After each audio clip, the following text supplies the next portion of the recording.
Sometimes the most terrifying storms do not come from the sky, but from inside your own home. I am Natasha, 32 years old, working as a data analytics director who believed hard work guaranteed a peaceful family life. It was a Friday night when my body completely gave out with a searing 103.1 degrees fever that left me shivering violently under a heavy blanket.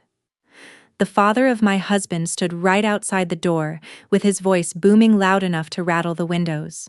"What exactly are you waiting for while your wife is being so disrespectful? Go tell her to make dinner right now." He barked at my spouse without a single ounce of empathy. Instead of defending my condition, my husband clenched his jaw tightly before stomping into the room with heavy footsteps.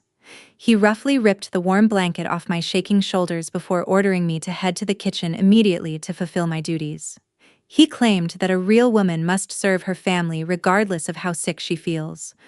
I tried to push myself up using the edge of the mattress, while my vision blurred from the intense heat radiating through my skull. Before I could even formulate a proper response to his ridiculous demand, a sudden movement caught everyone completely off guard. The mother of my husband abruptly shot up from the corner armchair, where she had been silently sitting in the shadows. She stepped right between us with a fierce look in her eyes that I had never witnessed during all my years of knowing her. Hello everyone, welcome back to the channel where we explore the most dramatic family conflicts. If you want to find out how this intense confrontation unfolds to change our lives forever, please hit that subscribe button to support my work. The foundation of this nightmare began crumbling exactly 8 months before that feverish Friday night. Trevor walked through our front door carrying a cardboard box filled with his office supplies. He casually announced his termination from the logistics company without showing any signs of worry.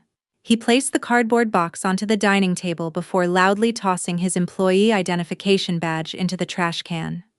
Instead of updating his resume, he purchased 3 large computer monitors using our joint savings.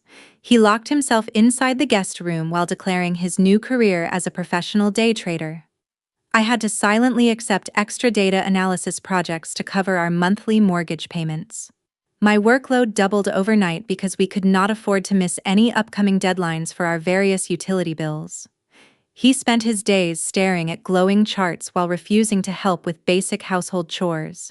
The situation escalated when he secretly drove our spare family sedan to a predatory lending office. He secured a high-interest title loan using the vehicle to fund his hidden sports betting addiction. He lied to my face by claiming the car required long-term maintenance at a specialized shop. He assured me the repairs would take several months due to a severe shortage of engine parts. I trusted his explanation because I was consumed by the pressure of being the sole financial provider. His arrogant behavior grew worse due to the phone calls he received from his father every Sunday.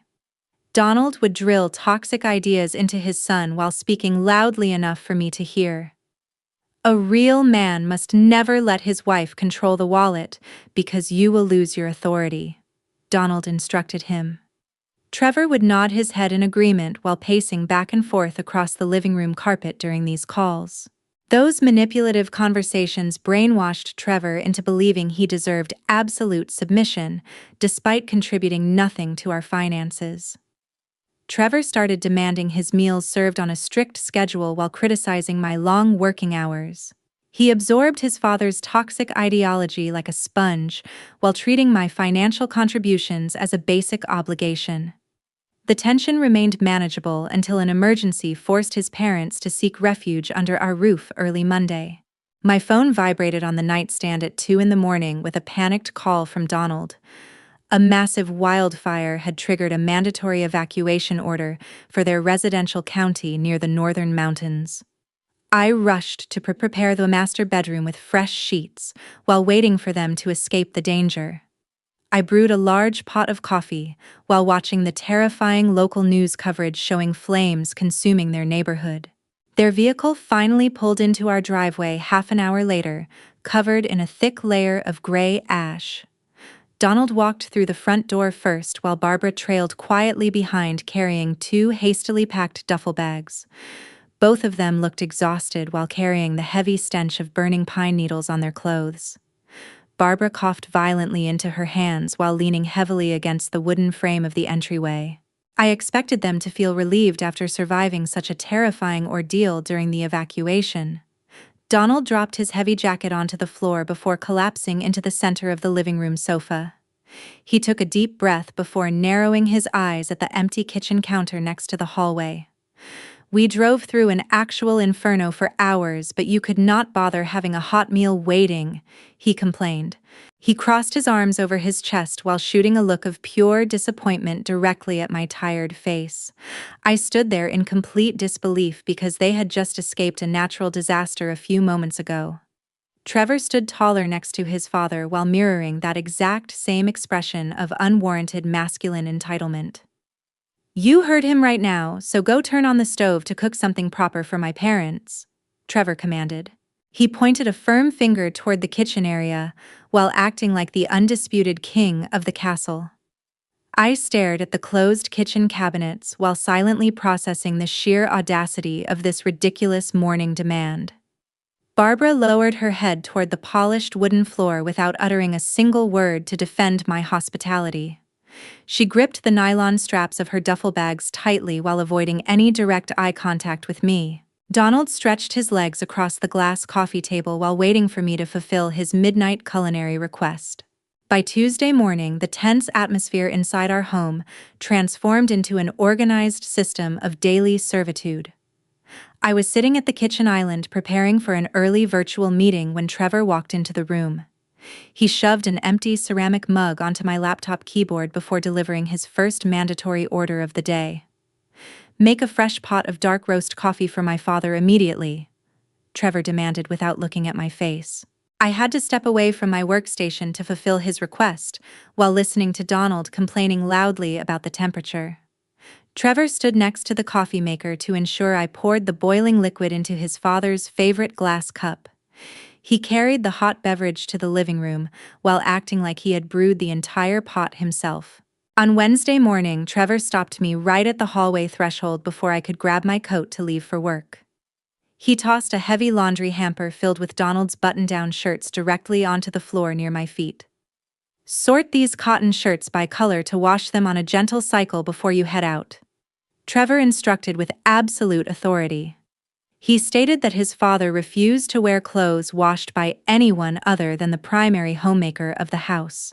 Trevor ignored my valid concern regarding my office schedule while kicking the laundry basket closer to my leather work shoes. I spent 20 minutes sorting through the dirty laundry while my morning commute was completely ruined by his unreasonable demands. The washing machine hummed loudly in the background as I rushed out the front door without eating any breakfast. By Thursday afternoon, the expectations pushed upon my shoulders reached an impossible level during a critical project presentation at work. Trevor called my personal cell phone 3 times consecutively until I was forced to step out of the conference room. "My father refuses to eat canned soup or reheated leftovers, so you need to cook 3 fresh meals daily," Trevor barked loudly. He insisted that I take an early lunch break to drive back home to prepare a hot midday meal. I returned home in heavy traffic to find Donald sitting at the dining table tapping his silver fork against a plate. Trevor sat across from his father while browsing sports scores on his phone, instead of helping with the meal preparation.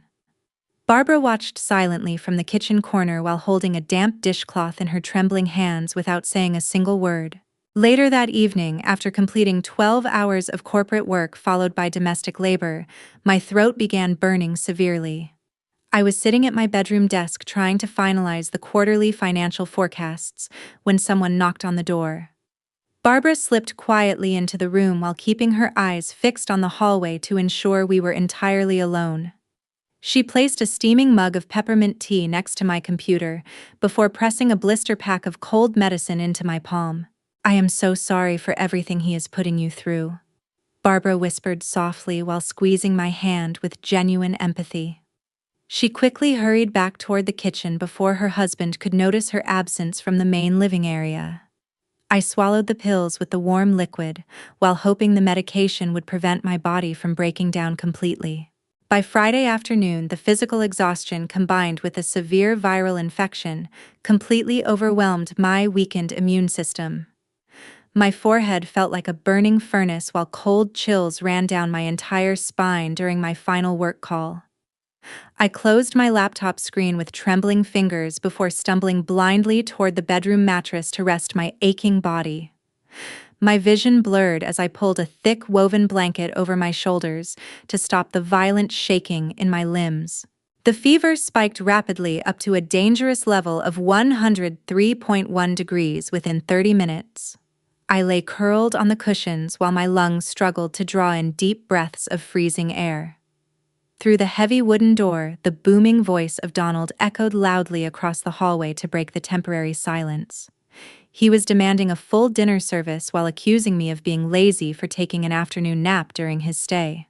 Trevor's heavy footsteps approached the bedroom door as my consciousness drifted between painful reality into feverish delirium. Returning exactly to that suffocating Friday evening inside my bedroom, Barbara positioned her trembling frame firmly between her son's aggressive stance. She raised her right arm quickly to swat Trevor's reaching hand forcefully away from my tangled bedsheets. "You need to stop treating your wife like a common servant right this second," Barbara stated with a surprising amount of authority. Trevor stepped backward in pure shock because he never expected his quiet mother to challenge his established dominance. Donald scoffed loudly from the hallway while urging his son to put the women back in their proper places. Trevor reached into his denim pocket to retrieve his smartphone with a deeply offended expression crossing his face. "I am the main financial provider here, so I deserve some basic respect in my own house," Trevor declared arrogantly. He intended to open his fake stock trading application to showcase his fabricated investment returns to everyone present in the room. He unlocked the illuminated screen using his thumbprint while holding the device up high for us to witness his success. Before he could launch the fake trading application, a bright push notification instantly popped up across the top banner of his screen. The digital alert originated from a popular sports betting platform with a completely devastating message displayed in bold black letters. "Deposit transaction failed due to insufficient funds in your linked bank account." The notification read clearly for everyone to see. Barbara lunged forward with unexpected agility to snatch the unlocked device directly out of his careless grip. She stared down at the illuminated display, while her eyes widened at the sight of a zero balance on the screen. Trevor lunged forward to retrieve his property while his face turned completely pale with genuine panic. Barbara easily dodged his desperate attempt while holding the glowing screen tightly against her chest for protection. I pushed my burning body upward against the soft headboard while fighting through the intense dizziness clouding my vision. I ignored the throbbing pain inside my skull while pointing a shaking finger directly at my husband. "Open the complete bank statements for all our joint accounts right now," I demanded with a raspy but unwavering voice. Trevor froze entirely in his tracks while heavy drops of nervous sweat began forming along his upper lip. He attempted to reach for the stolen device again, while stuttering out weak excuses about a temporary banking glitch. Barbara firmly refused to return the smartphone while navigating directly into the official mobile banking application icon. She possessed the access passcode because she had noticed him typing the numbers during previous family dinners. She tapped the screen multiple times to reveal a horrifying list of recent financial transactions linked to our savings. The digital ledger exposed dozens of massive electronic transfers directed exclusively toward offshore sports betting websites over the past 8 months. Trevor had systematically drained every single dollar from our joint emergency funds without leaving any trace of his supposed stock investments. The detailed statement also revealed a catastrophic auto title loan debt carrying an astronomical monthly interest rate. He had leveraged my reliable spare vehicle to secure thousands of dollars in desperate cash to fund his hidden gambling addiction. The application interface displayed multiple late payment warnings regarding the secured vehicle loan he had secretly established. Donald pushed his way into the crowded bedroom while demanding to know why his son looked completely terrified. "Your successful investor son is nothing but a gambling addict with absolutely $0 in his bank account," Barbara announced loudly. Barbara turned the glowing screen toward her husband so he could process the undeniable proof of his son's absolute failure. The massive negative balance glared brightly within the dimly lit room while exposing the harsh reality behind Trevor's arrogant behavior. Trevor backed away until his shoulders hit the painted wall while looking down at his shoes in absolute defeat. Trevor tried to speak up, but the sheer weight of his financial betrayal completely silenced his pathetic voice. I stared at the man standing across the room while realizing he had been manipulating me for almost an entire year. He possessed absolutely no remaining lies to justify the catastrophic financial ruin he had secretly inflicted upon our household. The silence filling the bedroom felt incredibly heavy as the illusion of his masculine superiority shattered completely into a million pieces. The suffocating silence filling the bedroom finally broke when Donald stepped deliberately toward his disgraced son.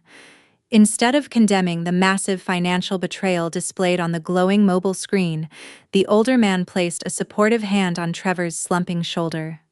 Donald scanned the digital bank statements before turning his cold gaze directly toward my feverish face.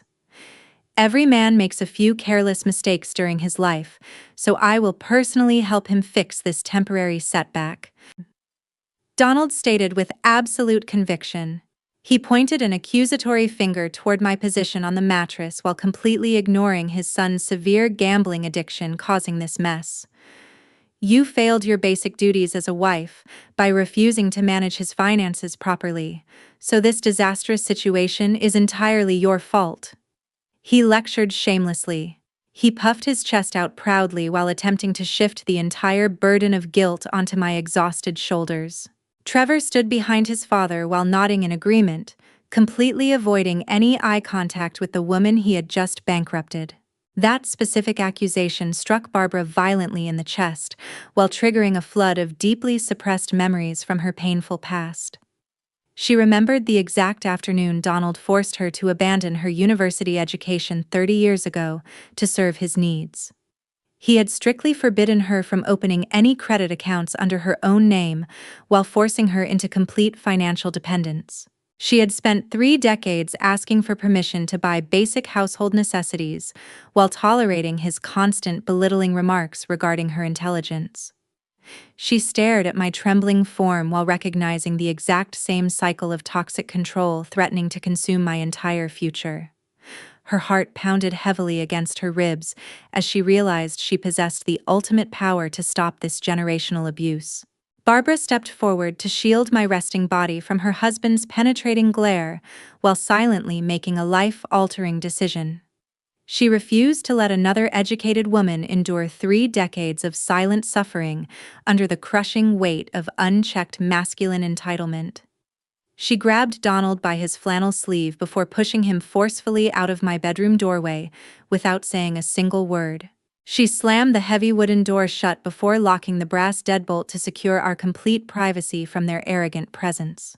The 2 men eventually retreated to the outdoor patio to smoke their cigars, while loudly discussing potential solutions to the massive debt. I reached for my laptop hidden beneath the bedside table while fighting through the intense fever still burning my skin.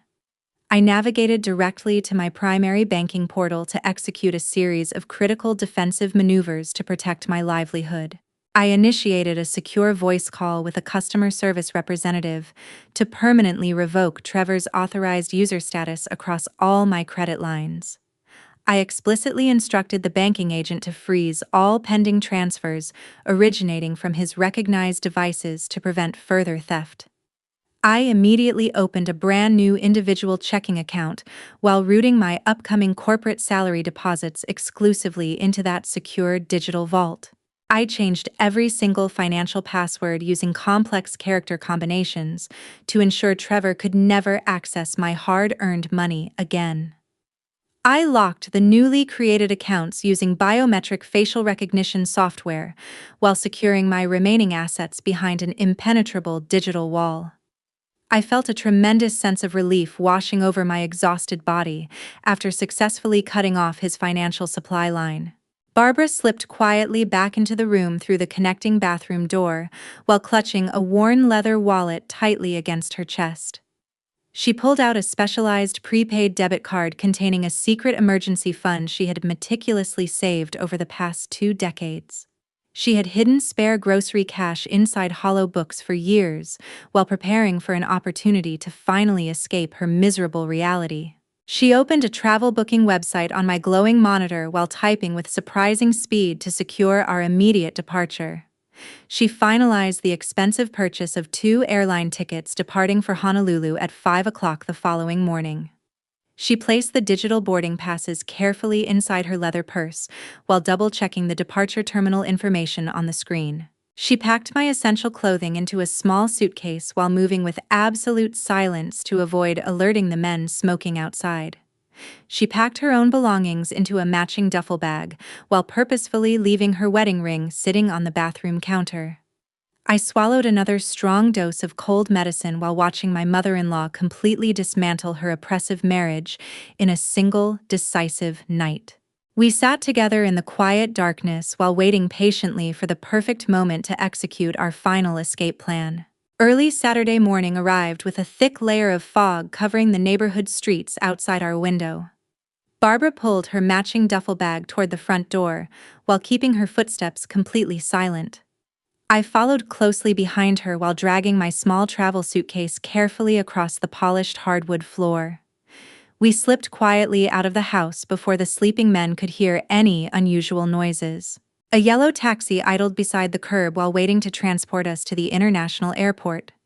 We loaded our luggage into the trunk before climbing into the back seat with heavy sighs. The vehicle drove away from the property while leaving my oppressive household far behind in the rearview mirror. At 10 o'clock that morning, Trevor finally opened his eyes while expecting to smell a hot breakfast. He stretched his arms widely before walking toward the main kitchen area with incredibly heavy footsteps. Donald occupied the living room sofa while waiting impatiently for his morning coffee to magically appear. Trevor opened the stainless refrigerator door only to find bare glass shelves staring right back at him. Every single grocery item purchased with my personal corporate salary had completely vanished during the night. I had spent the previous evening packing all the expensive food into large cardboard donation boxes. A local charity organization collected the massive food donation before the sun even peeked over the horizon. I refused to let my hard-earned money feed 2 grown men who treated me like garbage. Trevor slammed the refrigerator door shut while yelling loudly across the hallway toward his confused father. He assumed I was simply hiding in the master bedroom while neglecting my mandatory household chores. He stomped angrily toward the sleeping quarters before discovering the completely empty closets inside the room. Barbara had meticulously removed all her personal clothing items while leaving absolutely nothing behind on the hangers. Trevor pulled his smartphone out of his pocket while deciding to order breakfast from a delivery application. He selected a massive feast from a local diner before navigating to the final digital checkout page. He pressed the confirmation button while expecting the linked joint credit card to process the payment immediately. A bright red error message suddenly flashed across his mobile screen while indicating a declined financial transaction. He tapped the retry option multiple times while growing increasingly frustrated with the malfunctioning delivery application. He attempted to manually enter the credit card numbers again while ignoring the mounting panic inside his chest. The payment processor continuously rejected his requests because I had permanently revoked his authorized user privileges. Trevor opened his mobile banking application while hoping to transfer some cash from his savings account. His screen displayed the exact same zero balance we had discovered during the previous night's confrontation. He realized with absolute horror that he possessed no remaining access to any of my financial resources. Donald demanded to know why the food delivery had not arrived after waiting for 30 long minutes. Trevor stared blankly at his useless mobile device while trying to comprehend his new terrifying reality. The 2 arrogant men were left completely stranded inside an empty house without a single dollar available. They could not purchase a simple loaf of bread because their entire existence relied entirely on my paycheck. Donald began pacing furiously across the living room carpet while shouting complaints about his ungrateful runaway wife. He ordered Trevor to call Barbara immediately so she could return to cook a proper weekend meal. Trevor dialed his mother's cellular number multiple times while listening to the automated voicemail greeting repeating endlessly. We had completely powered down our electronic devices before boarding the direct flight flying toward the Pacific Ocean. Trevor walked into the garage while hoping to drive himself toward a cheap fast food service window. He remembered with a sickening feeling that he had already pawned my spare car to fund his gambling.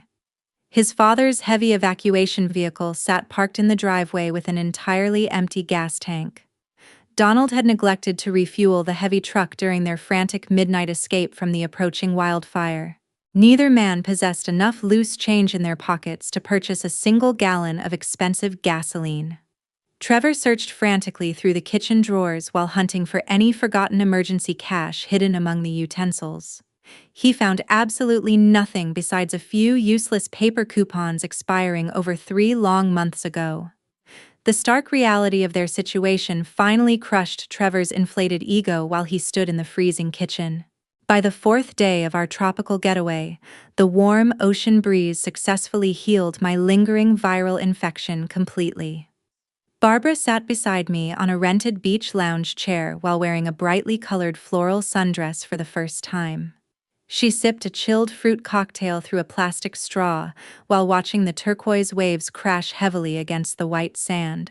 We spent our peaceful afternoons walking along the beautiful shoreline instead of worrying about the toxic environment we left behind. Barbara finally experienced true relaxation after surviving 3 decades of constant verbal abuse from her demanding husband. She smiled genuinely for the first time since arriving at my house, while letting the coastal sun warm her wrinkled skin. I felt a massive weight lift off my shoulders because I no longer had to serve ungrateful men after my exhausting corporate shifts. We completely ignored our powered-down cellular devices while focusing entirely on rebuilding our mental health during this peaceful vacation. The tropical environment provided a perfect sanctuary for us to heal from the emotional trauma inflicted by those arrogant men. Thousands of miles away from our island paradise, a completely different reality unfolded inside my increasingly messy suburban house. Donald had to swallow his massive pride while walking miles toward a cheap convenience store located down the street. He pulled a few crumpled dollar bills from his leather wallet to purchase multiple packages of cheap instant noodles. He also bought several dented cans of baked beans to prevent his own son from starving during our unexpected absence. He returned to a disgustingly filthy kitchen filled with overflowing trash bags piled high against the wooden cabinets. Dirty ceramic plates stacked up inside the metal sink while attracting small fruit flies from every corner of the room. Neither man bothered to clean the sticky floors because they stubbornly waited for a woman to perform the domestic labor. The foul stench of rotting garbage drifted directly into the living room, where Trevor sat miserably on the stained couch. The proud men now lived exactly like wild animals trapped inside a disgusting cage of their own making. The tense atmosphere completely shattered when the kitchen landline telephone began ringing aggressively throughout the quiet house. Trevor ignored the ringing device because he already knew exactly who was calling his registered home number. The automated answering machine clicked on loudly while projecting a furious voice from an aggressive debt collection agency. The caller demanded immediate payment for the massive auto title loan Trevor had secretly acquired using my vehicle. A different caller from an illegal sports betting syndicate left a terrifying voicemail demanding their missing thousands of dollars immediately. Donald listened to the threatening voicemail messages while feeling an overwhelming wave of deep humiliation washing over his proud chest. His prestigious reputation as a successful family patriarch crumbled instantly as the collectors threatened extreme legal action against his son. Donald marched directly toward the living room sofa while balling his wrinkled hands into tight fists at his sides. He could no longer blame my absence for the catastrophic mess his spoiled son had created. He glared down at Trevor while screaming at the top of his lungs about the embarrassing financial disgrace.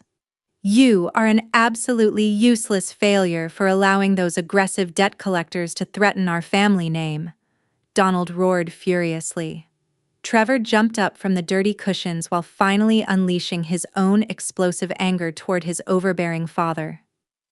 "Did you not constantly teach me that a real man must establish absolute dominance over his entire household?" Trevor screamed back. Trevor pointed an accusatory finger directly at Donald's face while blaming the older man for his destructive mindset. I followed your brilliant advice to act like the master of the house, so look exactly where that got us, Trevor yelled bitterly. That disrespectful comment pushed Donald completely over the edge of his already fragile patience during this stressful situation. Donald swung his right arm forward while slapping Trevor forcefully across his unshaven cheek with an open palm. Trevor stumbled backward against a wooden side table while knocking a heavy glass lamp onto the hardwood floor. The delicate glass shattered instantly into countless sharp pieces, while the two furious men violently tackled each other against the furniture. They wrestled aggressively across the ruined living room carpet while destroying the remaining fragile decorations standing in their destructive path. Their toxic masculinity finally imploded inward, while leaving them bleeding amidst the wreckage of a broken home. Exactly at noon on the following Friday, our returning taxi rolled to a complete stop outside my suburban property. Barbara stepped onto the concrete driveway while pulling her matching luggage beside my own travel suitcase. We pushed the heavy front door open to discover a completely devastated living space filled with shattered glass. The overwhelming stench of rotting garbage immediately assaulted our senses as we stepped over the broken furniture. Trevor sat on the ruined living room carpet while looking like a completely broken shadow of his former self. His unkempt facial hair highlighted his exhausted expression when he finally noticed our unexpected arrival through the entryway. He immediately scrambled across the dirty floor before dropping heavily onto both of his trembling knees. He lowered his head toward my leather shoes while sobbing loudly about his massive gambling mistakes. He reached out to lightly touch the hem of my dress before pulling his hands back in pure shame. I am so incredibly sorry for destroying our finances while treating you like an absolute servant, Trevor cried out. He confessed his deep embarrassment regarding his unemployment while admitting he used arrogance to mask his personal failures. He begged for a second chance to rebuild our marriage while promising to abandon his toxic masculine mindset forever. Donald remained standing near the hallway archway without uttering a single word of apology to either of us. A tense silence stretched across the ruined room, while Donald struggled fiercely against his own ingrained patriarchal pride. His wrinkled face flushed a deep shade of red as he desperately tried to swallow his massive ego. He stared at the broken glass covering his feet for a very long time, before finally shifting his posture. He squeezed his eyes shut to fight the immense humiliation washing over his previously undisputed authority. He slowly bowed his head toward Barbara while letting out a deeply defeated sigh from his exhausted chest. I was completely wrong about everything, so I sincerely apologize for my terrible behavior, Donald stated with immense difficulty. Barbara nodded her head slowly while accepting his unprecedented apology, without offering any immediate words of verbal comfort. I refused to offer them any immediate forgiveness while maintaining a perfectly stern expression on my tired face. I pulled a printed legal document from my travel bag before dropping the papers directly onto the kitchen counter. You will immediately secure a physically demanding warehouse job to pay off your massive title loan debt, I instructed Trevor. You will hand over every single paycheck to my control until you clear the entire gambling balance, I clarified. You will also complete exactly 50% of all household chores without ever complaining about the domestic workload, I added. I turned my attention toward Donald while pointing a firm finger toward his current location. You must treat your wife with absolute respect, or you will leave my property immediately, I told Donald firmly. You will clean up your own messes because nobody in this house will ever serve you again, I declared. I looked directly into Trevor's bloodshot eyes to deliver my final non-negotiable terms regarding our broken marriage. If you refuse these exact conditions, I will file official divorce papers at the county courthouse tomorrow morning, I warned. I will request a formal judicial order for equitable property division according to our current state marital laws, I explained. The local judge will force the immediate sale of this shared house to properly settle our financial assets, I continued. My corporate lawyer will present your illegal title loan documents to ensure you assume the entire financial penalty," I threatened. "You will find yourself living completely out on the street because you have absolutely zero money left," I concluded. Trevor stared at the printed legal documents while fully comprehending the severe legal consequences of his past actions. He realized he possessed absolutely no leverage to negotiate a better deal during this highly critical situation. He grabbed a blue ink pen from the drawer before signing his name across the bottom dotted line. Donald walked quietly toward the kitchen cabinet to retrieve a large plastic trash bag for the scattered debris. Both men began sweeping the shattered lamp pieces while officially starting their long process of genuine personal change. We finally established a healthy foundation for our household while permanently erasing their toxic dominance from our daily lives.